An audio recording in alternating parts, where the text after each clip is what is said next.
Next month, so we can steam on the way to the telly. Go fill my belly. A T-bone steak, cheese, eggs, and Welch's grape. Conversate for a few, cause in a few we gon' do what we came to do. Ain't that right, boo? Forget the telly, we just go to the crib and watch a movie in the jacuzzi, smoke L's while you do it. Throw your hands in the air if you's a true player. Toriano Santori, the Wolfkeeper. And today I got the amazing line hard to hunt here. That Trap King here today. And we just like, oh, so good. It's just a beautiful, beautiful Wednesday. Happy hump day. And if you ain't motivated, you should be, because if you're watching this, that means you're doing okay. That means you are breathing, or at least you're somewhere with your eyes open. So thank God, thank the world, thank the universe. Lonnie, how are you feeling today? I'm doing okay. Yeah, I'm doing okay. you good? Okay. I need you to do something for me though. What's that? You gotta join in. I need y'all to join in with a wolf howl. You can't be on the Wolfkeeper show without a wolf howl. So, I'm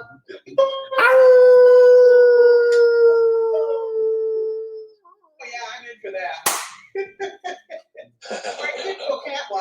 Yo. Or if you're Trap Queen. Yo, Trap, how you feeling, baby? Hey, I'm good, man. It's a beautiful day out here. Down in the ATL, Georgia.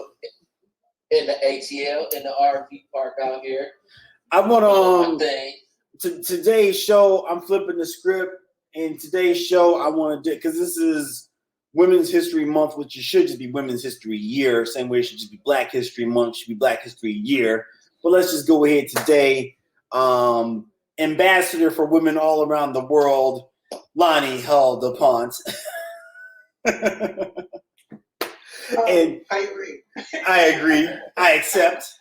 And today, I mean, that whole thing with I know I heard for years, well, how come we have Black History Month? How come we don't have White History?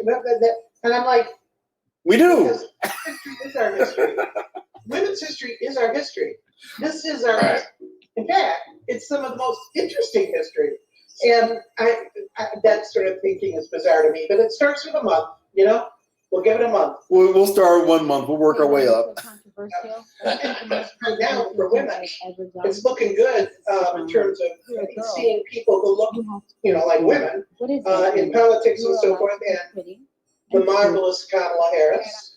Peace out, Vice President Kamala Harris, Howard University. And so, and Stacey Abrams. Oh yeah. Stacey Abrams, beast mode. So it's a good time for. It's a better time. At least that's some improvement in our year that we have had. So, and I'm so glad to meet the Trap King. I've been reading up on you. So you've not met the Trap King? You've not met Trap King? No. Thank you. I saw your show with Mary Tan and him, and then I looked you up. Of course, this is what we do. Yeah. What a fascinating life you are having. My goodness. Thank you. I see your cat tree back there. So, yeah, and I have two of them. I've got, and mine were rescued from underneath a building in Texas when they were kittens. Wow. And I flew them home with me. And, wow. Okay. To Michigan? Michigan. I'm in Michigan. Yeah. Yeah. That's where I was born. I thought I heard you say something about Detroit. I'm originally from Detroit. Yeah. D-Town in the house. Boy, Detroit is. I love Detroit, and I grew up in the country. I had parents who would take us to Detroit all the time when I was a child, and when I was a child, that was someplace. I mean, it was still happening. I guess during World War II, it was like the 5th largest city in the country, wasn't it?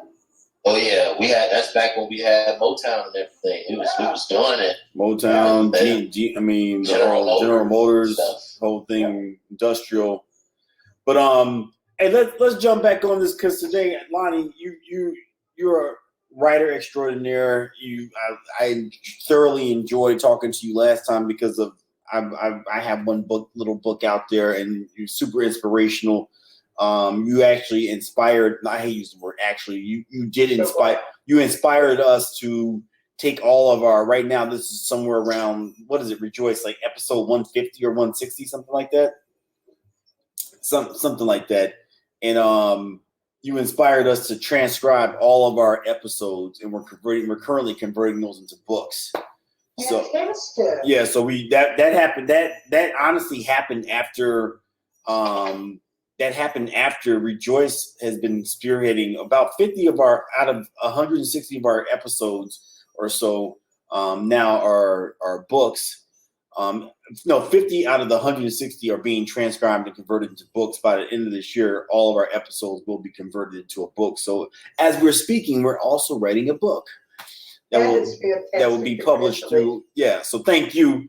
I want to spotlight, and talk about, contributions that women have made all around the world in this pop culture. This is going to be just like, this is the Wolfkeeper show. We talk about everything. I'm the brand new Johnny Carson / Oprah / everything. So what a great beard, and my co-host, Tracker. So, man, I want to just talk about pop culture today, because a big thing that in the animal world, and particularly like in the dog training world, you don't see a lot of women that are like handlers of, like, especially when it comes to guard dogs, when it comes to dealing with aggressive and dominant dogs. When I first started 20 years ago, it was primarily all white males, some black men. Then there was a couple women that dog trained. But when it came down to like the serious, intense sport training, none existed. And you're seeing a lot of that change. And then kind of the same thing too, like when in animal rescue or in animal rights, some of the people that are in charge aren't women. It's old white guys. You know what I mean? And a lot of that now is changing, where you're seeing more women come into that.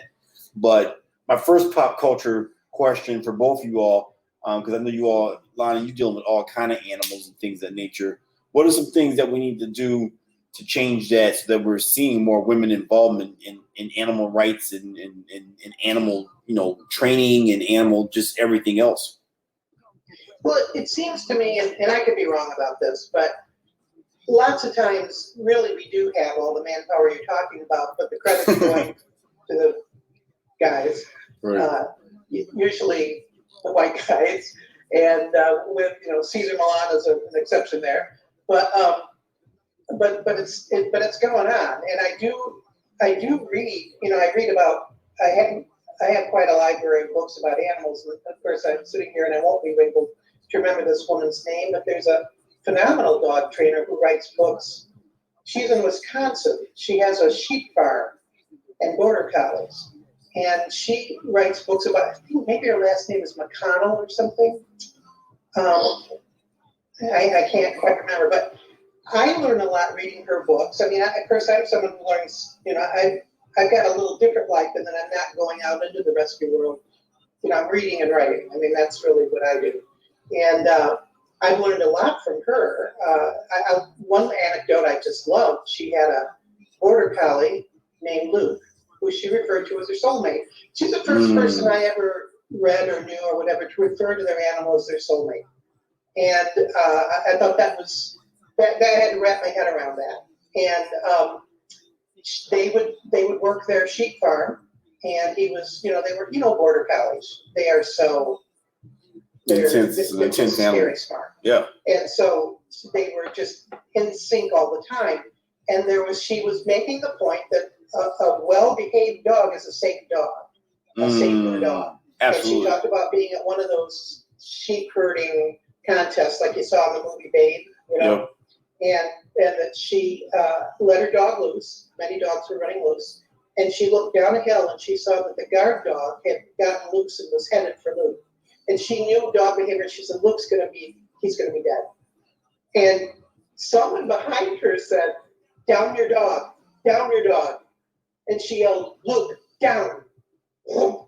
And it just confused the situation. It made a huge impact on me. That connection we have with animals, it's more than, oh, my fizzy wizzy, beep, beep, beep, beep. More than that, you know, it goes deeper. Yeah. And if you let it go deeper, they are remarkable. Animal intelligence, our intelligence, they're not the same, but when they merge, there's power. That includes cats, as you well know. And so they're out there. And I have a friend here, I live in Jackson. Tell me what your first name is, Trap King. Sterling. Oh, yes. I live in Jackson, Sterling. And in Jackson, we have a very good dog trainer, gives behavior classes, and her name is Donna. It's a woman. She was raised in a veterinary office. Her father was a vet. She's a character. She does not have an inside voice. She is just really interesting. I have taken my cat issues to her, and she is remarkable because she said, you know, people think I have some sort of psychic ability with dogs. She said, most of it is I worked in an office and did not want to be injured, and so I watched their behavior. And she said, I do have emotional issues with my own dogs, but she said, you know, you need to pay attention to how they're looking at you and how you're looking. You know, you just need to pay attention. So, point being, the women are out there. I just don't think they're as good at still blowing their own horn. In the Dog Writers Association of America, tons of women. It's a writers association, you know, and the Cat Writers Association, it's almost all women with a few men. Again, I'm one of the few men in the Cat Writers Association. Yeah, when you see a man there, you go, whoa. And that's a good point there too. I mean, just being able to like self-promotion and letting people blow up. And one of my favorite pop quiz questions out there, for example, is like no one knows Dr. King's mom's name at all or know that she was assassinated. And I know, but I can't tell your name. Yeah, I mean, so it's like we think about just different women. Like here's Dr. King, Nobel Peace Prize. Also to holiday after him. You know, but then we think about like, and I just thought about that. I forget her name. I mean, that's terrible. Like I should know that. You mean like there's like that history, because that's not just Black history that or women's history. That's just world history. I mean, we should know. You know, we should know those things. And I think that goes back to just that idea of like self-worth in our society, people drilling down and putting women down. I mean, putting everyone down, but then especially women feeling or having to really fight to feel, you know, and it's crazy. You know, you think about when we say like, you know, separate but equal, you know what I mean? When we're talking about human rights or equal rights, you know what I mean? That we're just saying, we're just trying to be equal to you. Like how powerful and potent is that just the act and concept that we're still even fighting for that. It's a tough place to get to, and it's so often it's the teeter-totter effect. It's been like this, and to get like this, you first have to go like this, and then finally, you know, maybe even out. But we haven't even got to this yet. Yeah, that's to piggyback off of what you were saying, Lonnie. I agree. It is.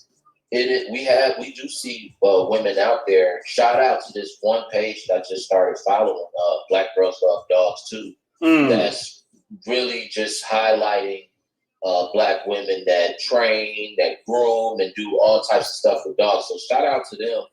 But I do, like you said, I do think a lot of time it has a lot to do with women not wanting to toot their own horn like that. And I have one of the situation that I was in, there was a group of ladies in Chicago, actually, Toriano, where you at, and they were in a forum on Facebook, and they were talking about, you know, men stealing the credit. And TNR rescued a few men because it's just like in the world, you have women being mothers all day, every day, single mothers all day, every day. And then one guy comes up, he's a dad, and it's like, oh my goodness, look at this dad of the year. And the woman is like, hey, you're doing this single-handedly forever. So she compared that to men getting credit in TNR rescue when it's something that women invented and been doing forever. So I think like the representation seeing it more and seeing women in charge and doing that more. And then for people like me in my situation, for me to be blessed with a platform, it is my job. Like I told you, I went out to Chicago and did TNR with them women to highlight them. It is my job, I feel like, to highlight the women that's been doing this before me. And that's what anything you do. I think you should highlight the vets, the veterans, the people that's been doing it, that's taught you or that's been doing it before you or longer than you. And I constantly have to tell people that, because people will see me and think, especially in the Black community, they never heard of TNR. They like, man, how did you come up with that? And I'm like, yo, I did not come up with TNR. It's been women have been doing this before I was born. So I didn't come up with it. So I think that's important, the representation. A lot of times I've taken a rescuer, a white woman out with me to a Black neighborhood, and just them seeing her with me and communicating with her changes. And it's the same way when I take somebody out, a new young Black rescuer that's going out, and we go to a predominantly white neighborhood, the communication and seeing that people care. I think that's the type of stuff, if we keep doing that, then, we'll get there. But like you said, you still got the the teeter-totter deal, hoping that we finally balance out. But I do think it's out there. It's more so of shining the light on it. Well, and you're also dealing with social, with women. You're dealing with social training for both genders, where they have all these studies in education that show one reason girls fare very, very well with one gender education is because when they're in a room full of males their age, they will shut up. And for a variety of reasons.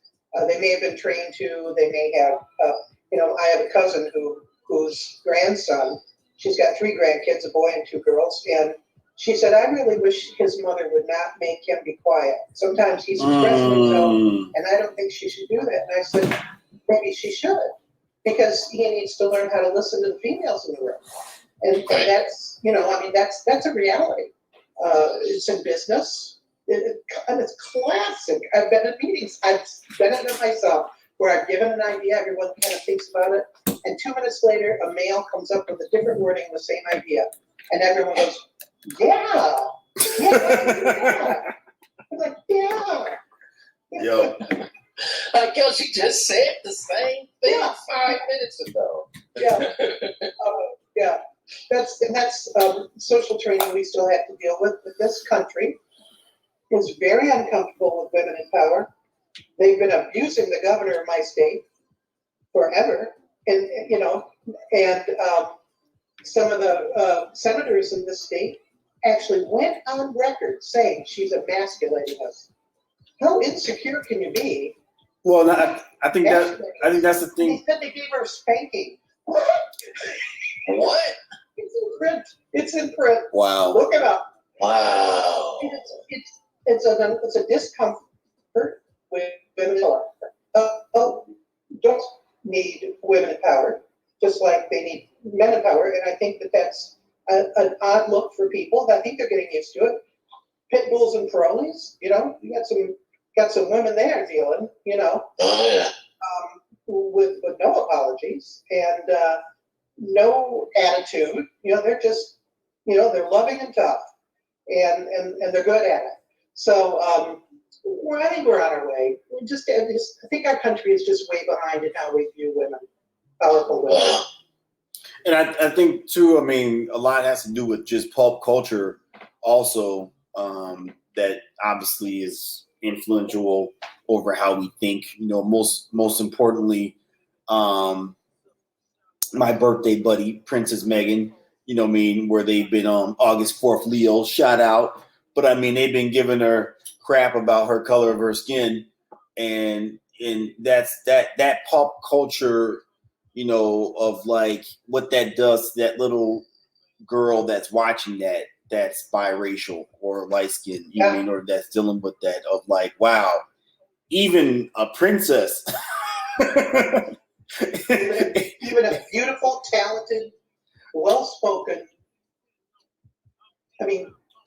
her voice is she's just beautiful. And even it's not enough. It's not enough. So I mean, that's the part thing too that we have to have a. And I was watching what's the it was a talk show. The talk show host Piers Morgan. And you've seen that little interview that's been floating around where he said, well, yeah, I dated her first, and the day that she met Harry was because I put her in a cab and she went to another party, and that was the last that I heard from her. But just blame her. Just know that I was hanging out with her first. It was like, how nasty and gross. Nobody believes you, Piers. Wow. Like you pulled a Ray J? Wow. Right. Not just a Ray J, but also just a nasty, gross Ray J. Like, dude, no one cares, man. Like, that's like, yeah. So what? Like, if she was hanging out with you, probably was a complete accident. With whatever. Yeah, right. You're bored. I think in the same evening, I got Piers, I've got Harry. But even then, it was like, dude, if she was hanging out with you, even if she did, because you're a slight B-list celebrity. You know what I mean? I can't even call you A. Like, you're like C. We know who you are, so I'll give you C minus plus. I mean, whatever. I mean, the Wolfkeeper Trap King show is killing your show right now. No one cares. No one wants to listen to you anyway. Go away. But I'm saying, but even then, you're still taking a dump on a princess. I mean, this like, and then you're so upset, like that level of anger and just frustration towards people of color, period. And then women, secondly. But then when you're black or brown woman, the thing that you have to deal with on a day-to-day basis, definitely. And we got to take more responsibility for our pop culture. I mean, all the way down to commercials, all the way down to like our music, all the way down to the radio and what we're hearing. And that's where I get like really bent out of shape, because it's like the things that we allow to happen and objectify women and do different things that, I mean, you can't control social media because a person can post whatever they want to post. But when you see pop culture do the same thing, especially with the TV producers, and because Hollywood is controlled primarily by white men, period. That's a fact. You know what I mean? So until people, that's why I am excited about social media. And I would encourage anyone that's out there, women, young women, start your own, because now for the first time ever, thanks to COVID, it's an even level field regarding entertainment, because you should start your own podcast. You should start your own YouTube TV show and talk about these things to change that, because, women rule. I grew up with, 5 black women. You mean like straight up, that like without a doubt, our whole family is dominated by women. I wouldn't be here if it wasn't, but we definitely, have to, encourage people. I'm not just saying it in some touchy-feely way, but even with this broadcast, for people, thanks for everyone that's watching. Share it and have your little girl or mom or whoever watches, because now there's really no excuse to not be able to take the bulls by a horn, because we have social media and there's somebody out there with, like Trap King, you got 40, 50,000 followers on your Instagram. I mean, a person can build up their social media to be influential and powerful and to change and to get your message out there, which is so super duper important. I hate hearing about these tragedies and, women feeling afraid to walk the streets or do other things and feel like they can't get the salary they deserve, the respect they deserve. And at least their predecessors had an amazing excuse, unfortunately, because there was no way to get your voice out there. I mean, without going through all the hoops of the Hollywood, channel or network. But now we do have that ability. But you made me think about Trap. I mean, you mentioned women, and like it made me super sad. I can't think of any off the top of my head. I really was thinking about it. I can't think of any black women dog trainers off the top of my head here in Chicago at all. Well, I don't know about in Chicago, but I'm telling you, if you follow that Black Girls Love Dog too, they IG page, it was surprising me. I was like, wow, I don't know. It was now recognized, probably more grooming than training, but I've seen a bunch of trainers too. That's one thing I've tried to do with Trap King, man. Like, I have a lot of young ladies come up and they want to volunteer and do stuff with me, get in a TNR. And I'm like, let me help you be your own thing. Like, you don't have to just be up under Trap King, do your own thing. Like, if you got a loud personality. It's cool. You want to get out there and do that and do your own nonprofit and start your thing, do that.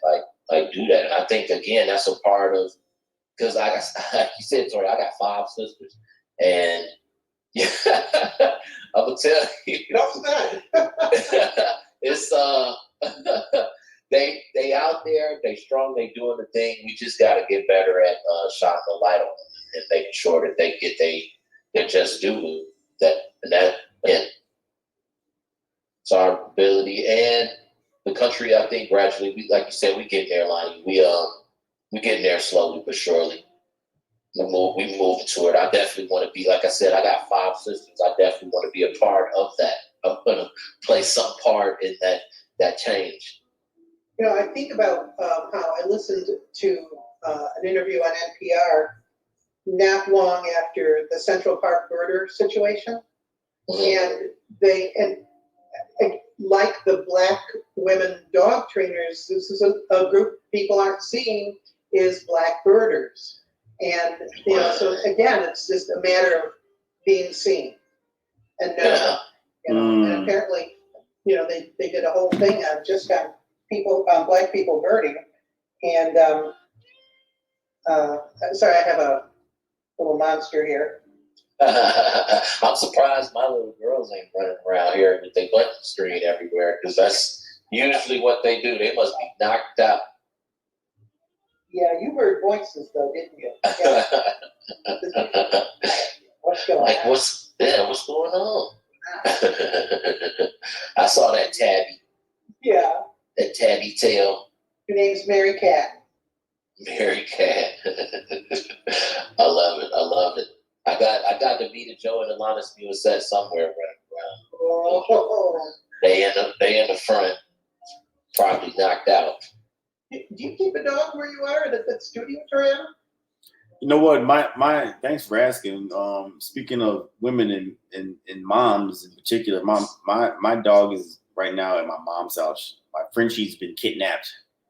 He's with grandma. Give me my dog back.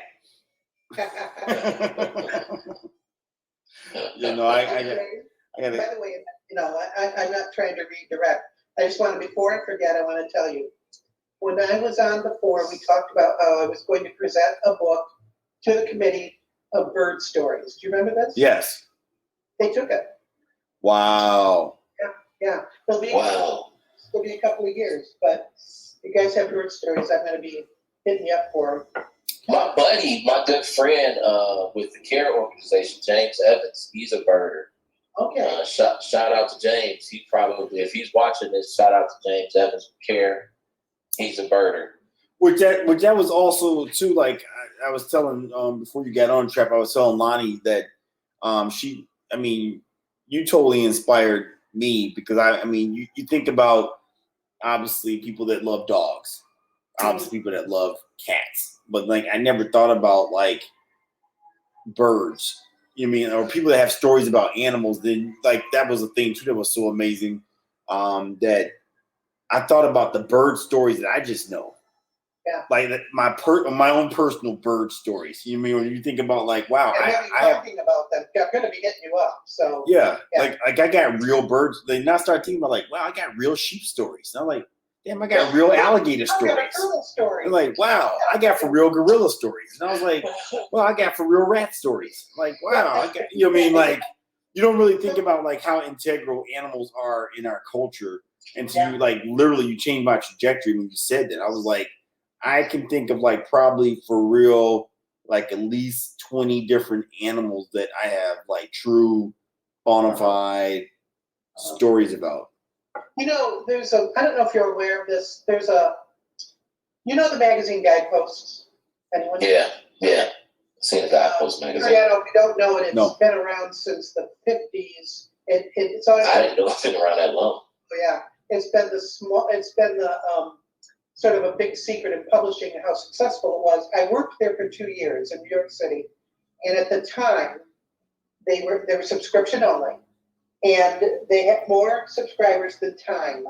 Wow. They were just huge. There's just this little thing, and it's based on Norman Vincent Peale's positive thinking. It's called Guideposts? Talk about that. That's how that's how Guidepost got started. So Okay. the magazine's huge. It's still going on, and they have offshoots of it now. One is called All Creatures, and one is called Mysterious Ways.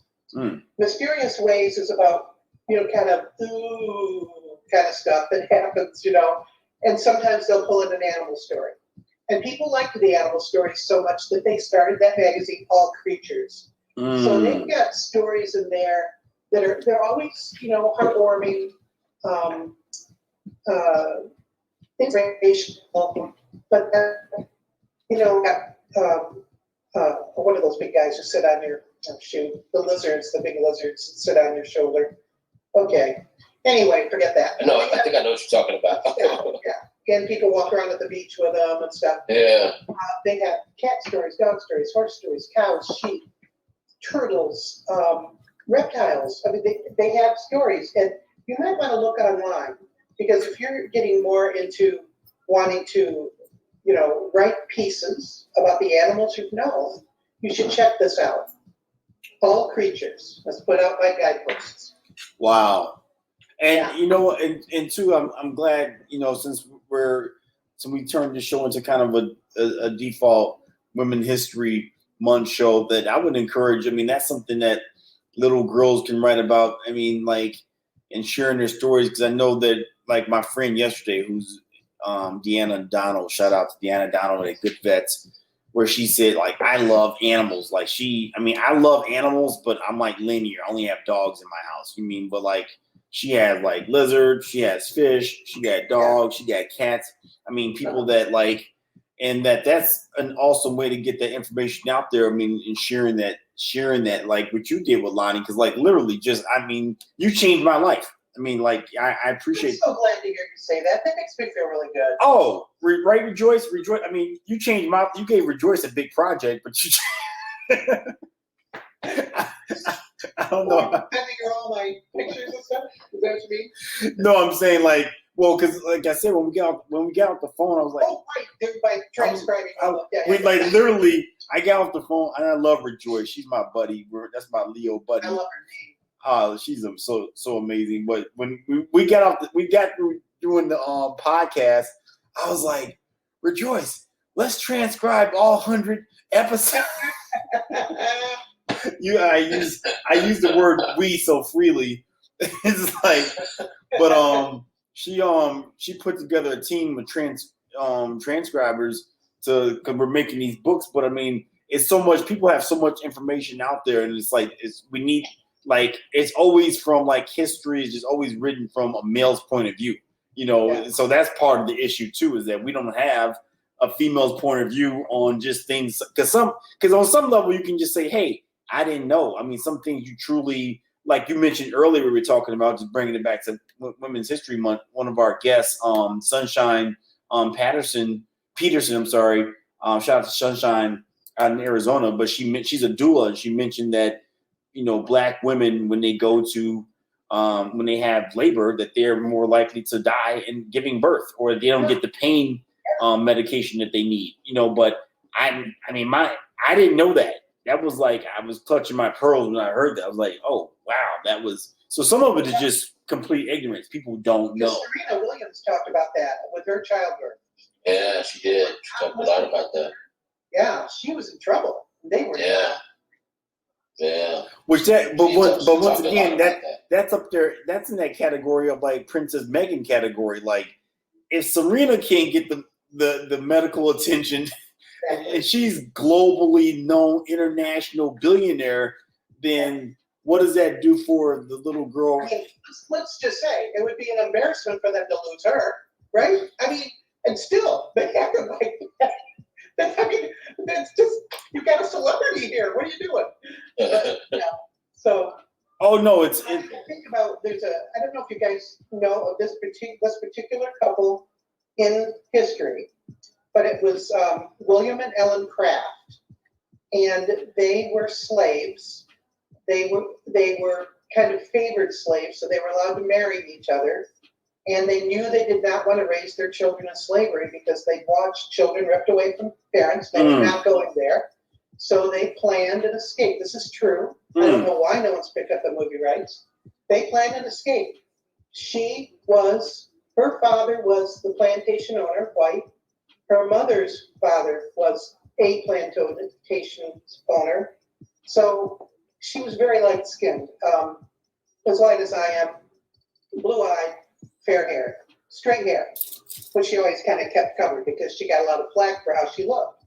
They concocted a plan where, wide open, in front of, they took trains, boats, out in the open, they concocted a plan where she dressed as a rich young man, and learned mannerisms, and he was her slave. And they went north. They pulled it off. Now, if you read about it now, if you go online, they actually have a memoir that he wrote. It says he wrote it. But the historians say, no, really, they wrote it. And even though it comes off that the whole thing was his idea, they have reason to believe it was her idea. But there was a real strong belief at the time, now that black men were walking in freedom, to support them. So you've got probably generations of women who aren't getting credit for things because they're supporting their husband, because it's particularly important. Again, he is in more danger in many ways than she is. So you've got wow. But reading their memoir online just knocked your socks off. And when you just said that, it just made me think about, and I apologize on bringing it up and not even remembering the name, but Alberta Williams King is Dr. King's mom's name. But like, we don't know who Alberta is. I never heard of this story, and I pride myself on those on slave stories in particular. But that just made me feel sad too, because sometimes women are feeling like they can't take the credit. Or the credit is just snatched from them. You made me just thinking about the pulp culture movie, Women with Figures. If you haven't seen, have you seen that movie? Hidden Figures. I'm sorry, Hidden Figures. Hidden Figures. Hidden Figures. What a powerful true story movie that was. And where she in the scene where every time she would add her name to the report, he'd tell her to take it off. Like it literally took her basically writing the formula, the equation for man to land on moon, for him to maybe even consider. And even then, it was still that tension in the movie. You're like, that scene was just such a powerful scene. And just the look that he gave every time she had her name on, she's doing all the work, but it was like, no, you're not good enough for your name to even be added to the work that you've done. That's so crazy to me, because that's like, it's programmed. Like in the past, it's been so programmed in so many situations where you don't see the representation at all. Like we was talking about so many diversity groups, animal rescue diversity groups. We have a lot of meetings, and we was talking about something the other day on how even seatbelts, all the way back then when seatbelts were first created, they were created as if women weren't ever going to drive. So the crash test dummies were only men, and they literally weren't shaped or built to protect women.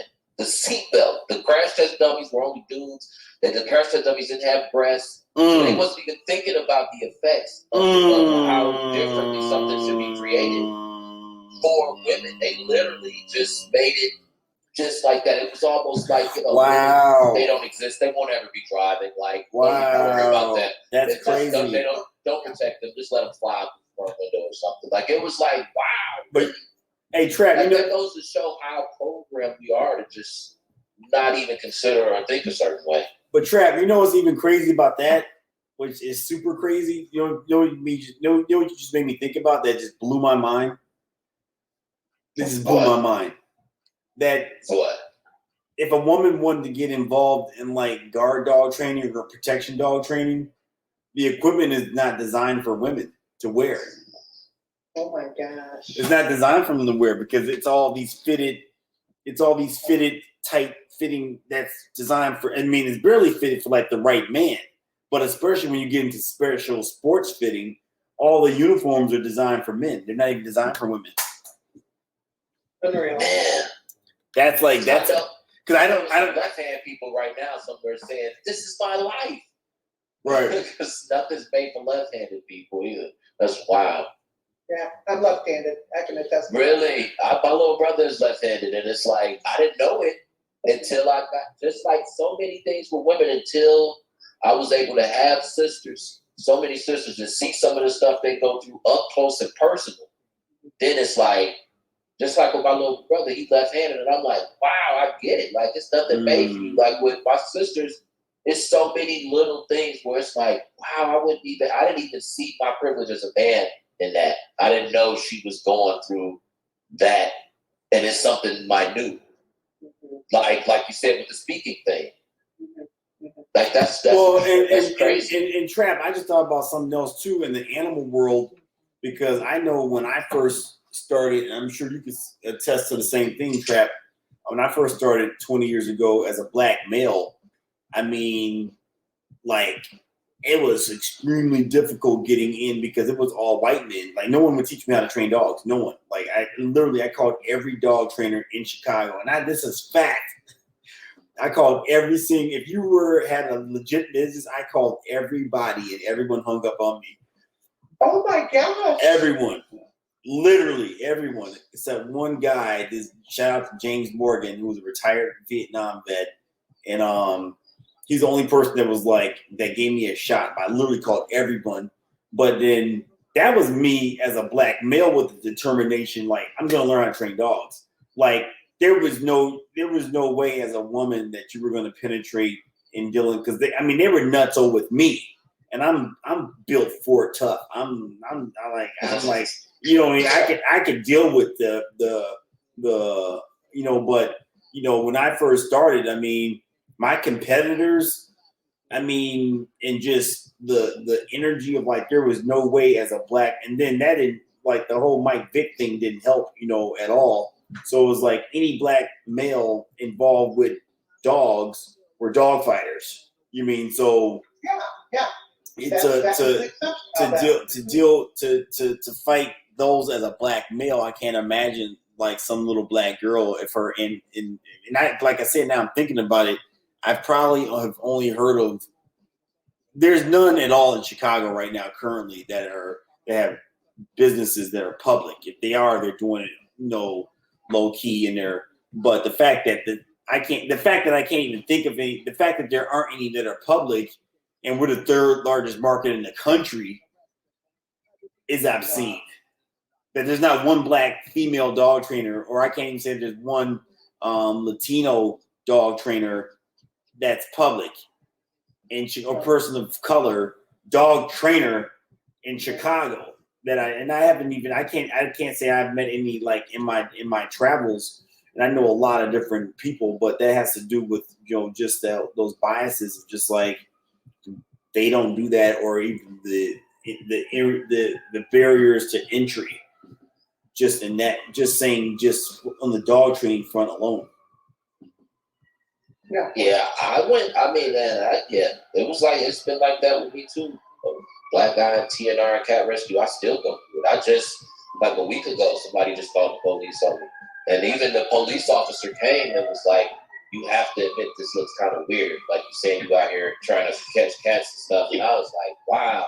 It looks weird because it's me. It looks weird. And the guy that called the police, he was saying, like, the reason he didn't want me around is like I could be, filming with my phone and casing his place, like filming when he's there and not there. And I'm sitting there filming videos of the cats running around, and I'm trying to trap the cats and do that. He was like, yeah, he probably trying to case my place, see when I'm not home, and steal from me. And it's like, I still go through are you really rescuing cats? Are you really about this? That's why I paint my vehicle with a ton of cats and stuff over, so people can kind of understand more. Yeah, this is what I'm doing. But I still get that. It's still very difficult at times. And I didn't see. I only saw one of me.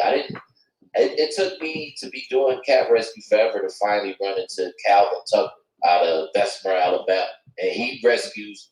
He's a black guy, and rescues cats. He rescues everything, but he also rescues cats. But it took me forever to find him. And that was amazing to me. Just as when he said, he was like, man, I couldn't believe it. You just cats? That's it? Like, that's crazy.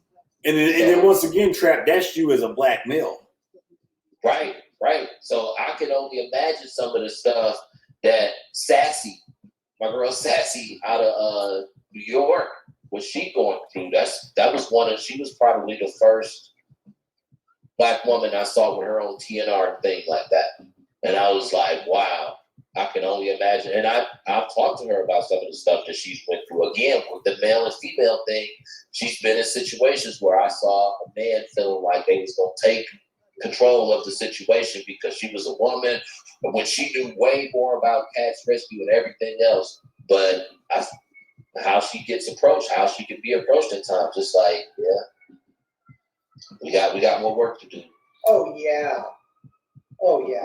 Well, and I would encourage people to, as we conclude this amazing show, and Lonnie, thank you, because you, like I said, I wouldn't be doing books if it wasn't for you, and that's about to be a major part of our business when we drop, 200 plus, ebooks. That's just really cool to be thinking about your bird stories, because I'm going to hit you up. Oh, and I have some bird stories for real. I know you do.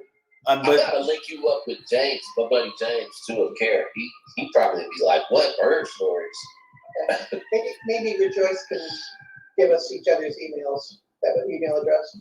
I'm an emailer still. But I would say, but this, for people that are watching this is a great opportunity for anyone, but especially women. Be bold. If you're watching this and share with someone, let me be your inspiration. Be bold and go out there and do a podcast. Now the technology is there, right? There's so many ways to do a podcast now. There's so many ways to use Clubhouse or FaceTime and to do electronic and to share. Because I just learned 2 things a day, brand new. I just learned today, dog equipment that's not made for women. Period. Someone needs to make that. That's all. That's a whole. You couldn't get into the industry if you wanted to because of we have different body shapes. You wouldn't be able to properly fit it. You could try, but it's not. It's going to be different if a woman had input on making that. Say you did want to train police dogs. You did want to make dogs for the military.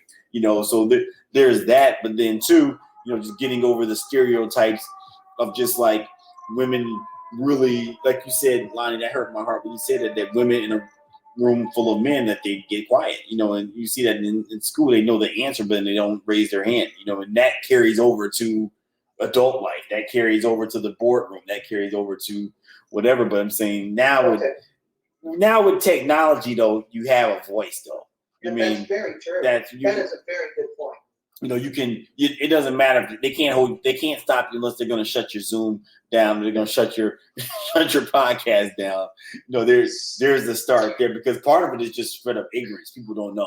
They don't know that that's a situation that person over there is super sensitive to. But if people aren't voicing that, hey, that's not right what you said, that's not right what you did, then people will keep doing it. We have to be bold in our actions and let people know, hey, that wasn't cool. Or whatever that is, whatever you can be white, yellow, purple, green, whatever is sex, religion. If you don't voice it, that's where, shout out to everyone out there that has been penalized for voicing their opinion in whatever category.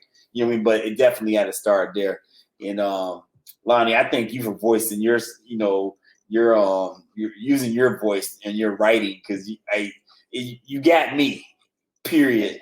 So yeah. Oh, well, this is just a thrill to be with both of you. This is. I know you got the Trap King and the Wolfkeeper. Lonnie, I'm gonna put you on the spot. You need to do a book on us. On the 2 of you, or you, or? Yeah, the 2 of us. Cats and Dogs, written by Lonnie Hall. Not a bad idea. Boom. Let us percolate. Let that percolate, for real. That's very interesting, because you've got cat and dog. Yeah. Okay. All right. Okay, I'm going to put it. I really am. I do Cat, dog, beards, painted nails. Yeah. Well, see, and then why didn't I paint my nails? What are you lying? Come on, what were you waiting for? What were you waiting for? The memo. What's wrong? What's wrong with you?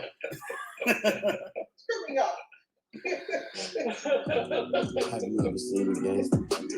Hey, so this is another amazing Wolfkeeper show. I want to shout out Wolf. Thank you all. Thank you, Lonnie Hall. You are amazing. Thank you for making my Wednesday hump day. Trap King is always ATL, Georgia. Thank you so much.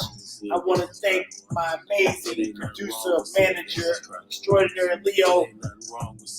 Rejoice. And all you need is love and the dog and cat. Go to Lonnie Hall's website. She has so many amazing books that are out there by Callie Smith Grant. And it's just that warms my heart. There's so many just different books that you're putting out there because, man, that's more work than you know to keep books out there. So check out her website. Lonnie Hall, what's your website? See, let people know where to go. I'm embarrassed because my website is down. Get that. But if you look up Callie Smith Grant, which is my pseudonym, you'll get there. Okay, cool.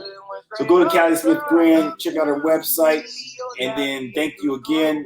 Until we see you next time, peace and love. Be love, give love. Don't be mean. Be nice today. Go out there and love somebody. I'm the Wolfkeeper. Peace. I playing games with you, man. Could never play games too. Ooh, you just gotta tell me what you want. Let us turn down, keep calm. All you do is point at what you want. Crook cut puddles at you. That's $5 for a dog. Niggas try to buy cash calls. Person Miller breaks with the walls. That's $5 for a dog. You make it twerk for me. You get a perk from me. $80 for a burger. You get it perk for free. I make it work for me. Copy and perk for me. Turn to a VIP. I make it work for me. You walk back all on. I make it drop it and pop it and break it all I know. I make it shut up and suck it. You put it right my show.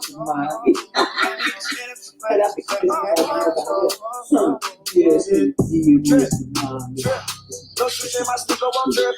My jeans so tight they don't fit. Still walk around with a stick on my hip. BBS diamonds right behind my lip. Down while we left keep me on my wrist. Diamonds so good on my neck, it got me sick. Brown shivers mixing up with the wreck. Flexing on these atoms. I feel my bad. Made it from the soil, made it from the wreck. Richer than your first, richer than your last. L.U.V. You know I got swag. Pop a rubber band, pop another sand. I move around, body back my hand. I'm seeing double looking through my lens. Tell me what you want, I just want you friend. You just gotta tell me what you want. Let me turn down, keep calm. All you do is point at what you want. Rejoice, favorite temperature. That's $5 for a dog. Hey. You make it work for me. You get it work for me.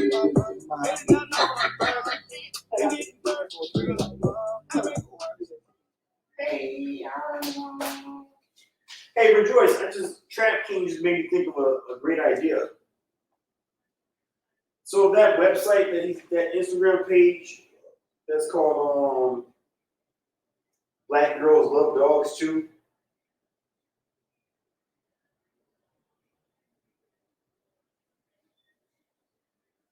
Yeah.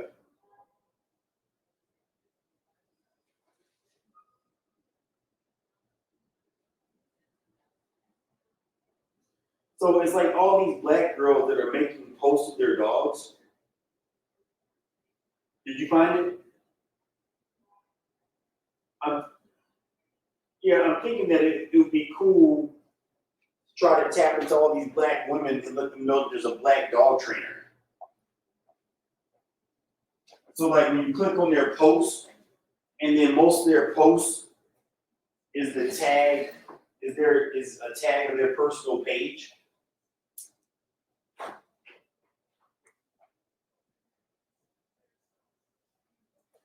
So I'm wondering, can you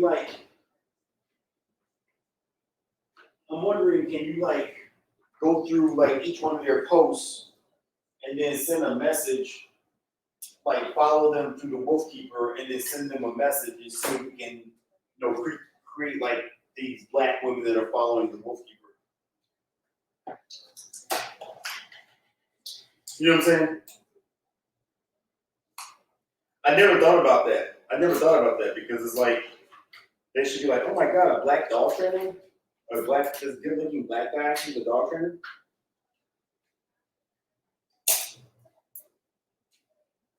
Yeah, they're like, oh my god, I'm gonna be my new dog, my new dog dad.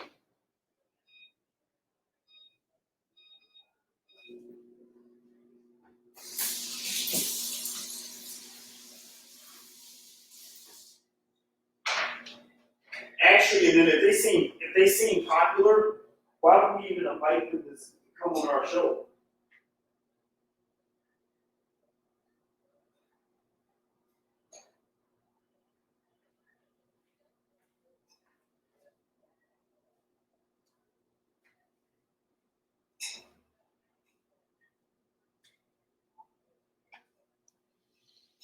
Okay, cool. Yeah, that'd be pretty amazing. That could be a great way to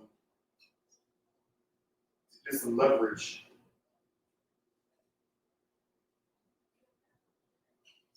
Okay, and then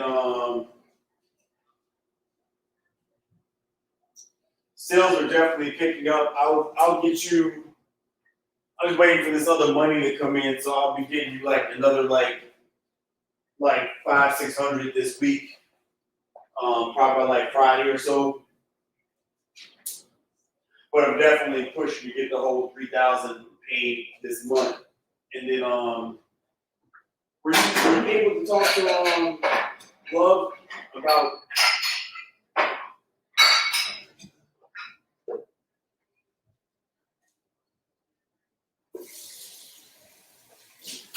you forgot to get what? Or who? Oh, the app. Oh, yeah, the Apple ID.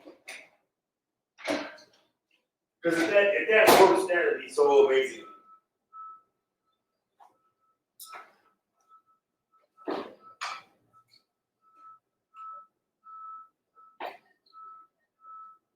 Yeah, because if it works, then I'll go ahead and buy that phone immediately. Because I think that we might have trouble just sending a SIM card over there. But let's find it. You know, get her Apple ID. Let's try to get that going. And then I like this idea of this Instagram, like reaching out to all these black women, and then I'm gonna reach out to them too through Montgomery Black also.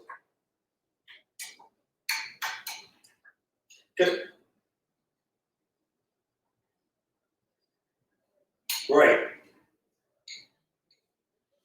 And then also too, I mean, a thing I really want to push with the private lessons and boot camp, because like right now, a lot of people are getting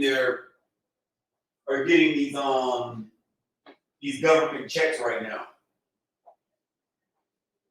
So it's a really good time for us to reach out to like a lot of different people. So let's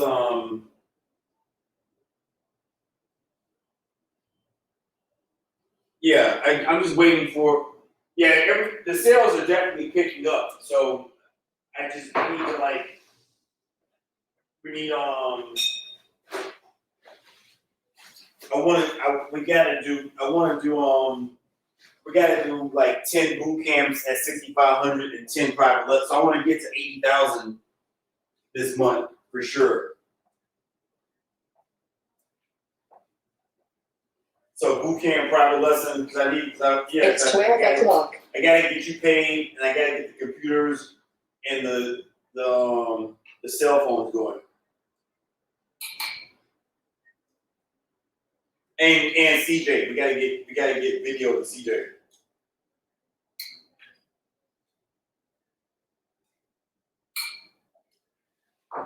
Yeah, we gotta do all that because I'm gonna be back on the road March 23rd.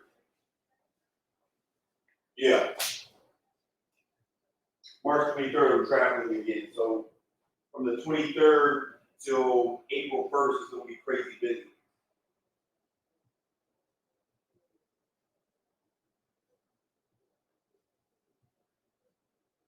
Yeah.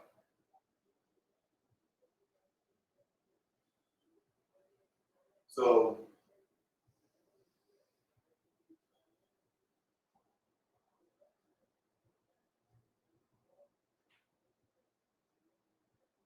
Okay.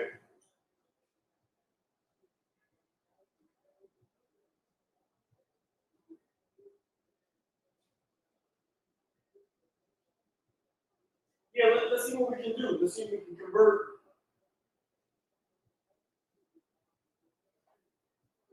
We can convert those people to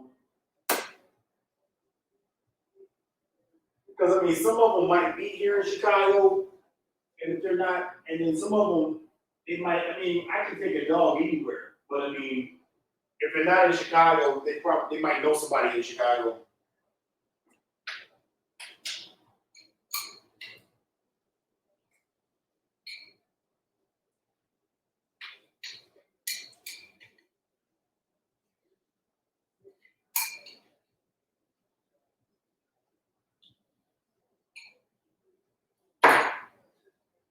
Okay.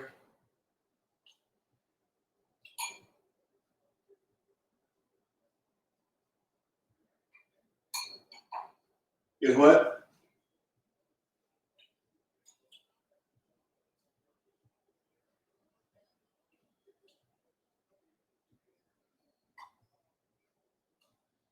You know what? I never.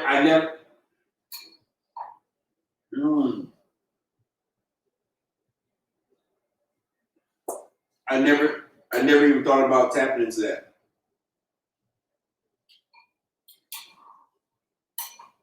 Because they would love to tap into a black male dog trainer.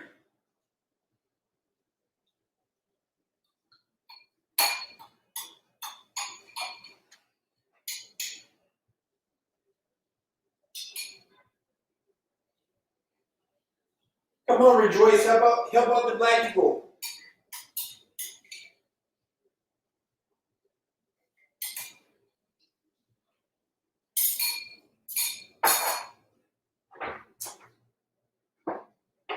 Show us some love.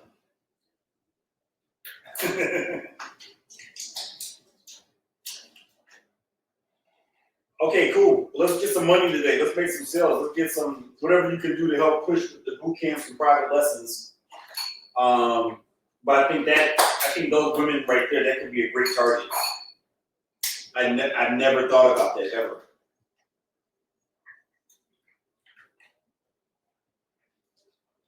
Yeah, because they don't know who I am.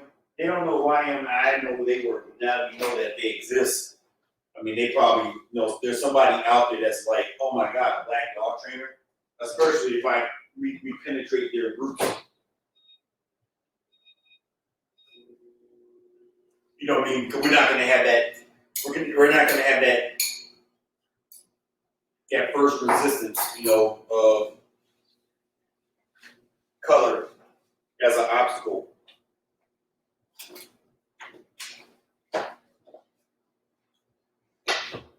Okay, cool. Let's do it. Let's get it. Let's get some money.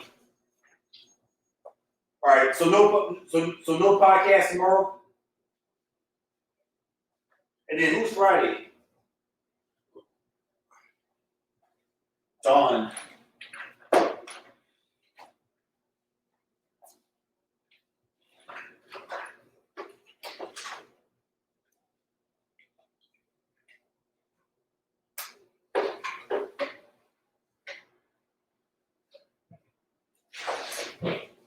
Yep. Okay.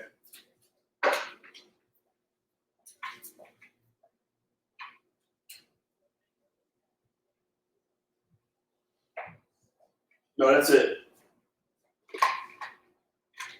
All right, cool. I'll talk to you later.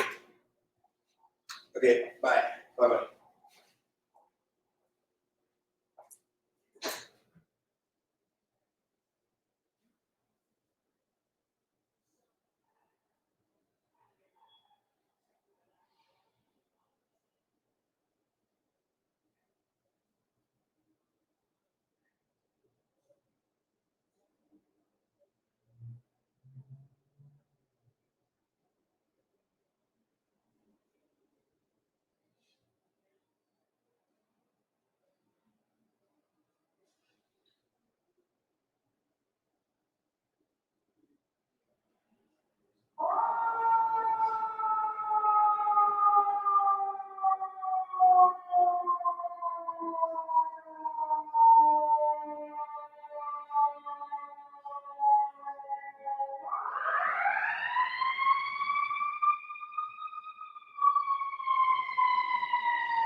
Hi, yes, I had to do some rescheduling of my appointment.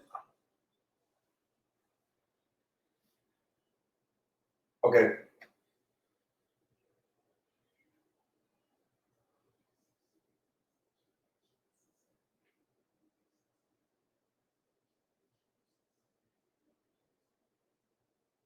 It's so beautiful.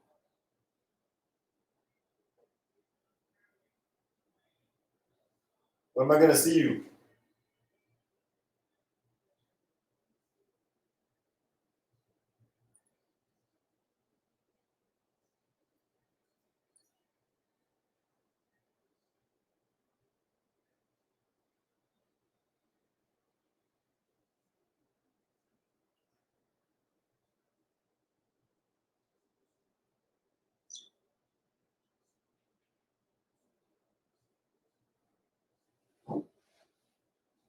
Yeah. How's your babies? Yeah.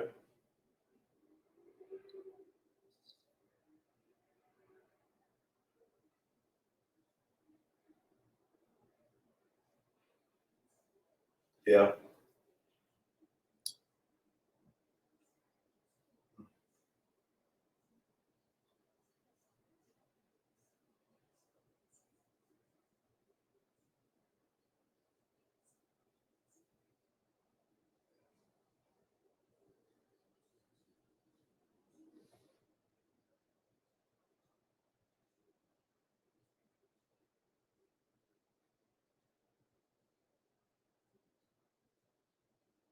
Messenger video.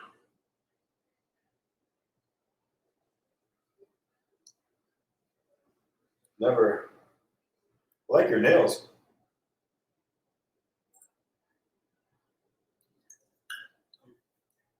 Let me see. Oh, what a great color. That's a great. Your hair looks great. Get you all jazzed up. Your hair be so pretty.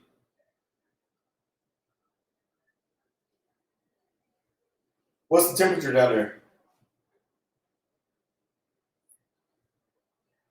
Damn, that's what's up. Damn.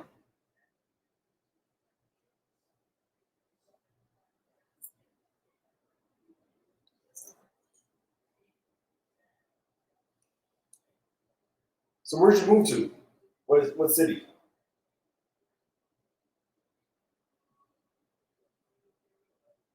What city? Okay, Old Hickory.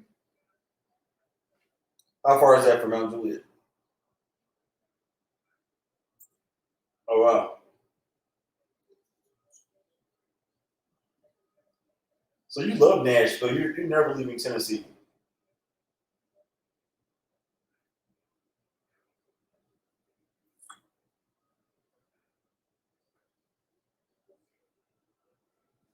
What do you mean you don't know anybody?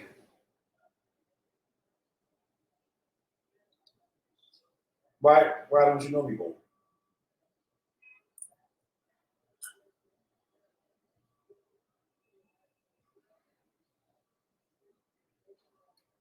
No.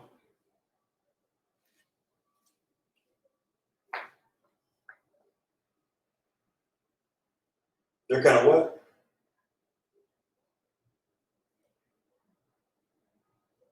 All right, coming back. All right, baby. Bye.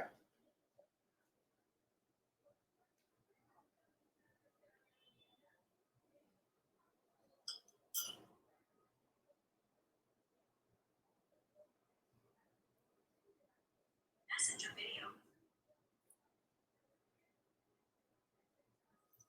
Well, you said people are kind of weird or what?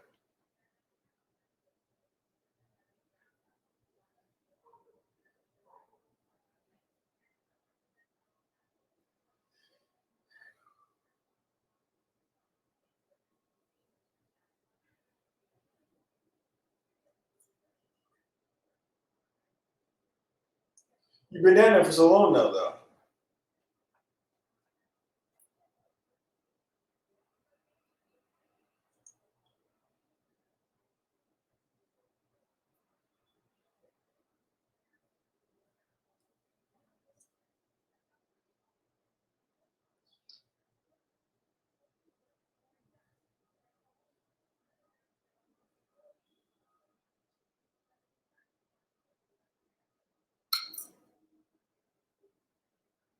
What about how far are you from Lebanon?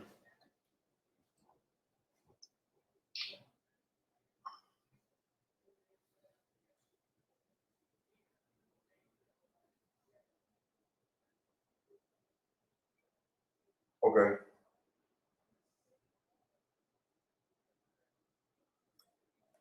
Good. I was thinking like you should take advantage of the fact that Athena's down there because she's looking for people to help her build her practice up, like she can train.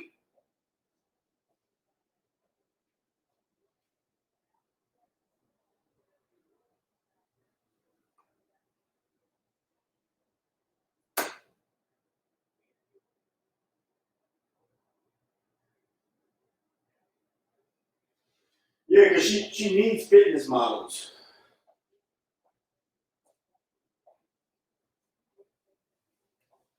Because she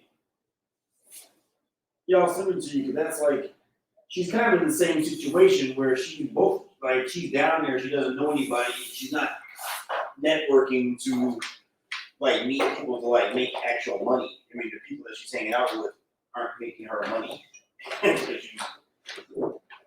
So, but you got to start somewhere. So that's a potential thing you ought to connect and start like networking. Yeah. The gym's in Lebanon. Yeah.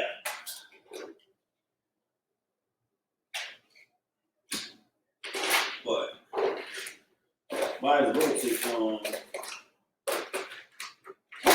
of that.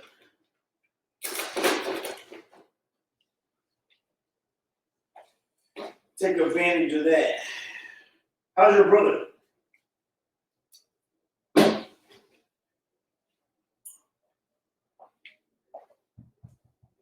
Oh, you moved? No way. My son just moved to Atlanta.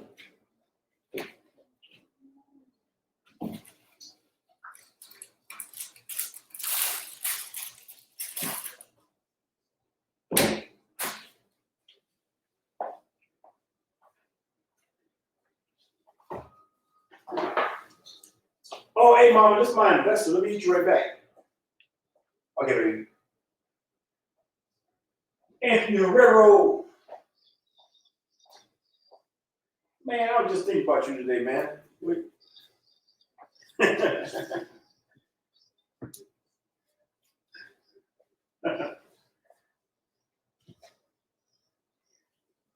Zone.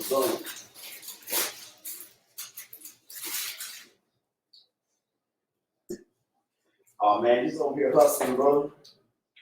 Trying to stay.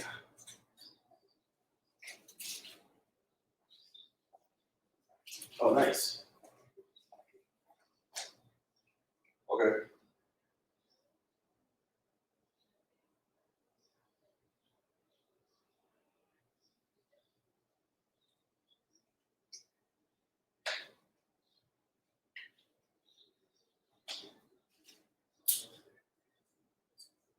Yeah.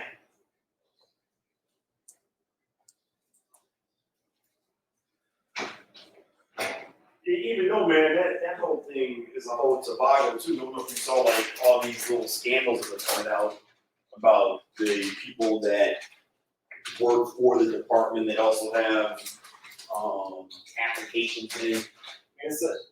Yeah, man, I'll find the article.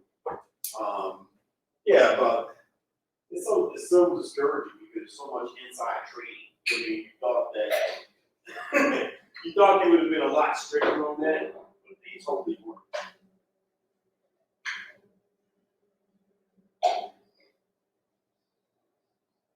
Yeah.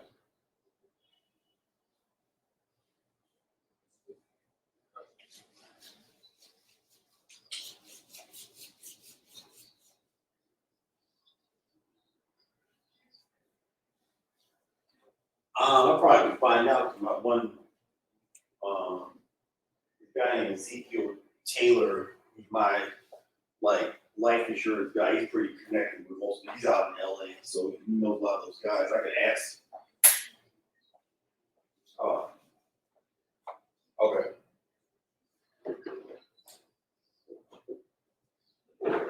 Okay.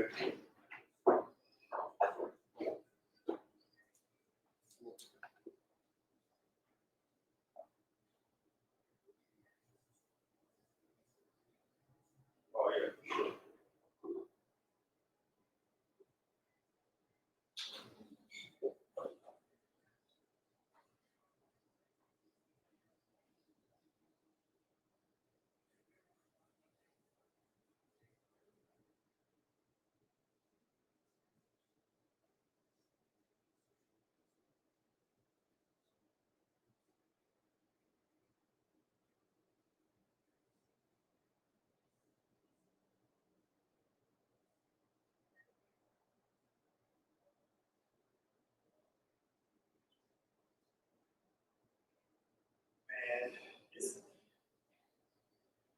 It's tough, man. It's fucking frustrating, man, because like even with like I mean we were only down by 50 points because they didn't give us social. If it wasn't for social equity, I'd have a perfect score. You mean, but it's like yeah, well, minus the veteran part. But who knew that you had to put that in there? That's some bullshit, man. That was a total bullshit. It's such a game, man. They ultimately they know who they want to win this whole thing. So much inside trading. Well, how you guys are? So you're all back in there, locked and loaded. Cause you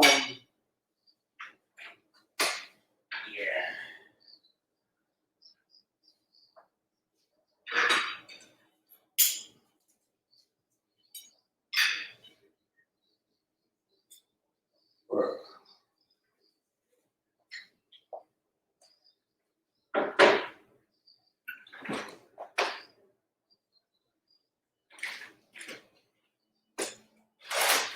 Yeah.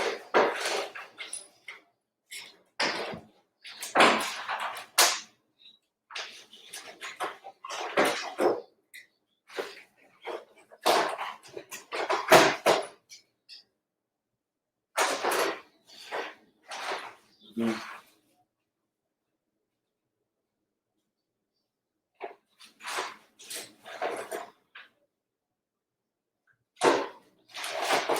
Yeah.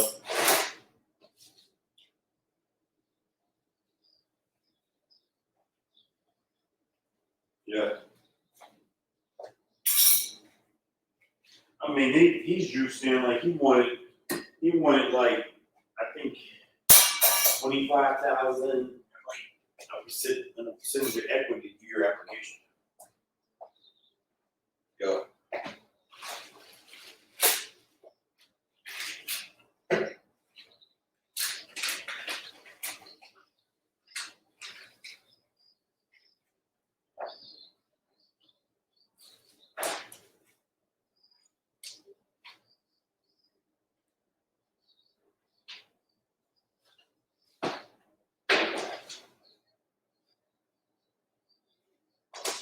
Mm-hmm. Mm-hmm. Right.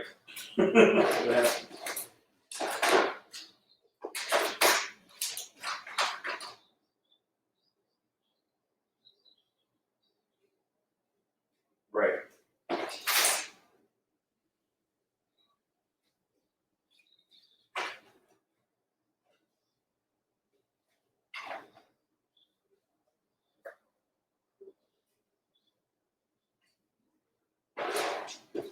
Mm.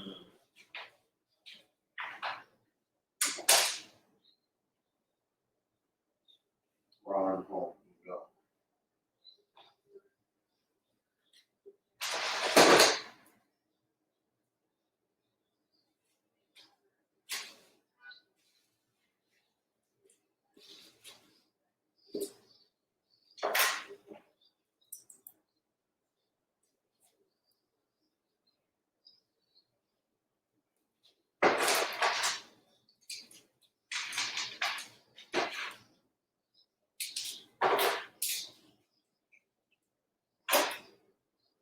Mm.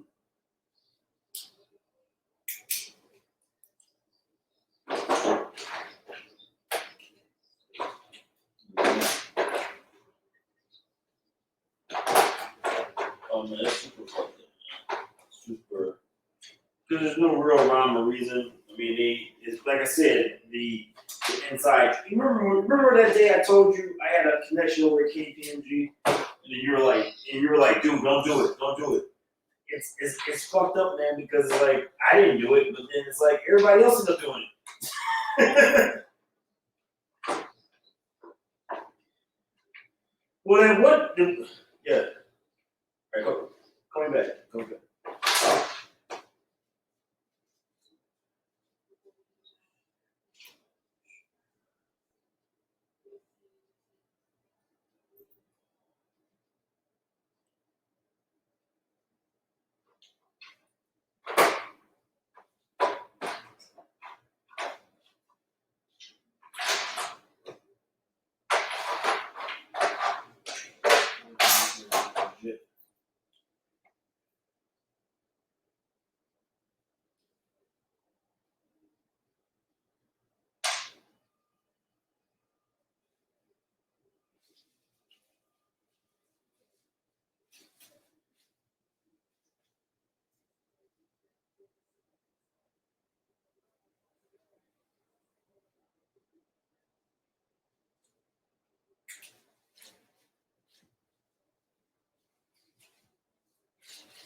Charlie. Oh, wait, all right.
Hey, Mo.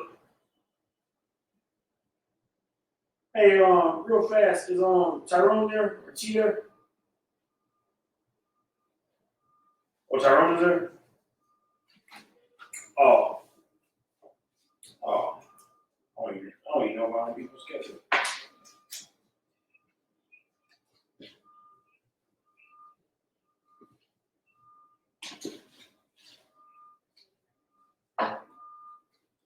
Okay.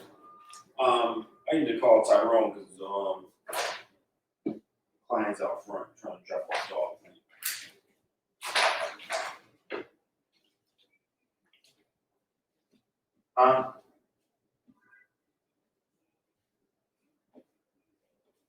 Yes, sir. Okay, bye. It's that woman, Charlie, that got the white German Shepherd.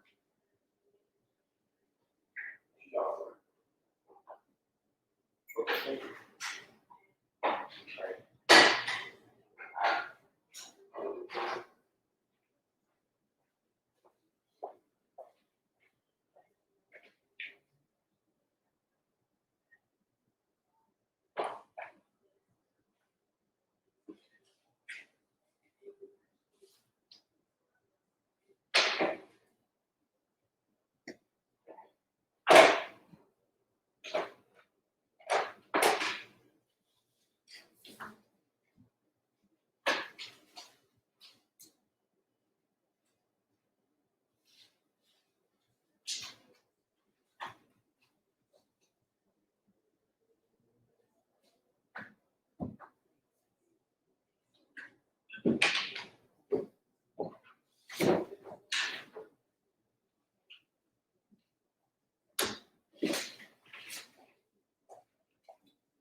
Hey, Charlie, did Tyrone come out yet? Hello? Hello?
Hey, Breezy, what's up? It's Toriano.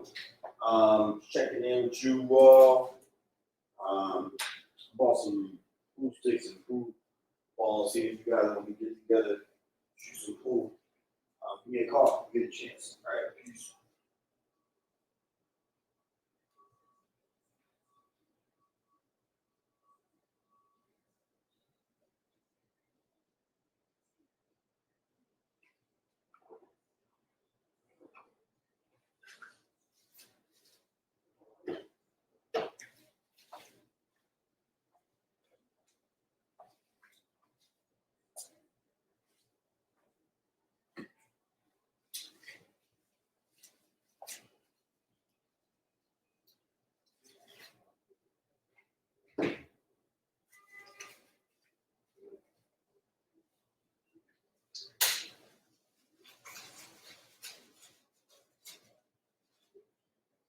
Hi, my name is Toriano Sanzoni, and I need to reschedule my appointment. I can't make it at the scheduled time.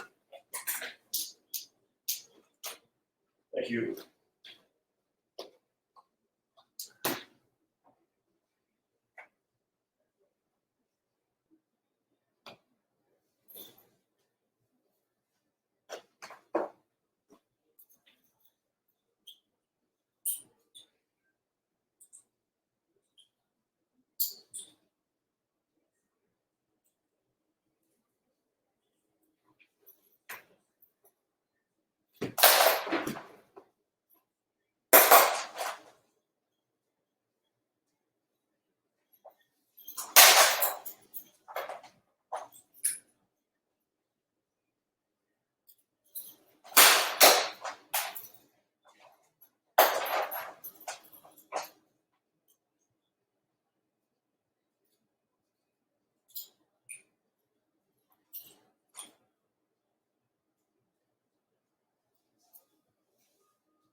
Hey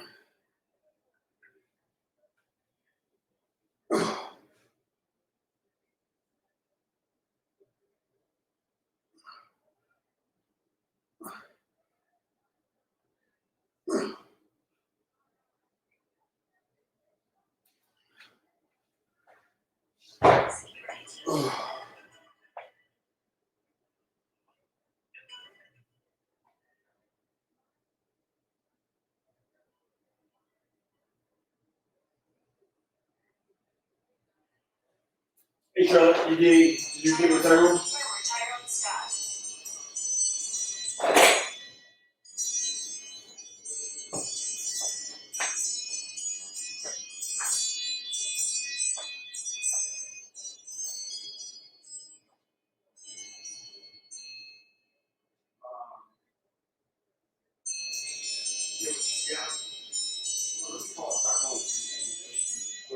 Is out or smart?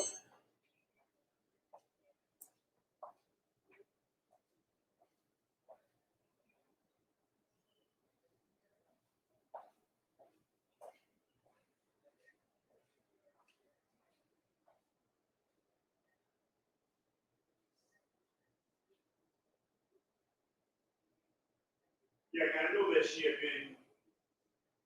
had some diarrhea, so it could have been that she's been out and about with that. Well, let me call him and call you right back.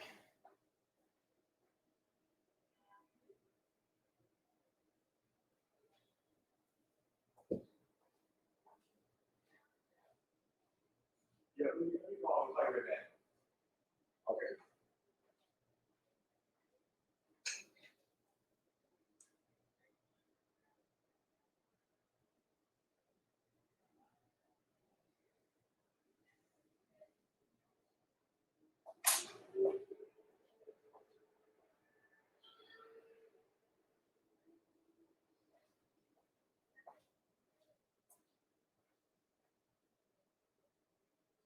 Yo. Yeah, I didn't think she wanted to see the dog. I thought she actually was just going to drop the dog food off.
Right. So what was she tripping more? Was she tripping on the weight or she tripping on the color? Okay.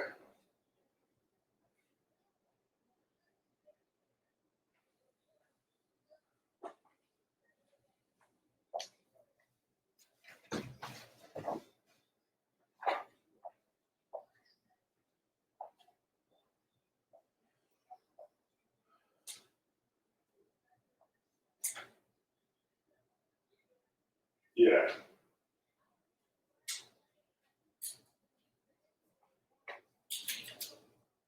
Which is why I thought she was just coming over there because she was like, I'm running. She's supposed to bring dog food by yesterday and drop it off. And she was like, she texted me earlier saying, I'm out and about. I'll drop the dog food off later. Which I was like, thinking later, being later, like fucking this evening. So,